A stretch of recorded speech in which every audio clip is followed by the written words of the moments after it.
গত ভিডিওতে আমরা তোমাদের পোকামাকড়ের কুমোরে পোকার বাসাবাড়ি গল্পটি পড়েছি। আর এই ভিডিওতে আমি তোমাদের এই গল্পটির প্রশ্নমালা এসেছি। দেখো, প্রথমে দিয়েছে গোপালচন্দ্র ভট্টাচার্য, ওনার পরিচিতিটা।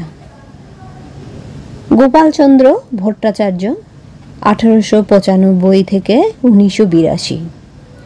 প্রকৃতির সঙ্গে ঘনিষ্ঠ যোগাযোগের সূত্রে তাঁর রচনার মূল উপাদান প্রকৃতি ও প্রাণী জগৎ। জীবজগতের খুঁটিনাটি তথ্য সহজভাব ও সরল ভাষায় তিনি লিপিবদ্ধ করেছেন। লেখক গোপালচন্দ্র ভট্টাচার্যের অনুসন্ধিৎসা এবং পর্যবেক্ষণ ক্ষমতা তাঁর বিজ্ঞান বিষয়ক প্রবন্ধগুলিকে বাংলা সাহিত্যের অমূল্য সম্পদে পরিণত করেছে। বাংলা ভাষায় বিজ্ঞান বিষয়ক রচনার জন্য তিনি রবীন্দ্র পুরস্কার পেয়েছিলেন। তার উল্লেখযোগ্য গ্রন্থগুলি হল বাংলার মাকড়সা, বাংলার কীটপতঙ্গ ইত্যাদি।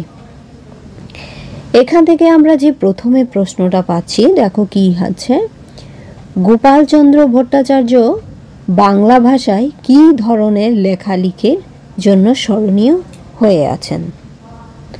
আমরা এক্ষুনি পড়েছি, এখানে পরিষ্কার করে লেখা আছে এই প্রশ্নের উত্তর। দেখো যে কুমোরে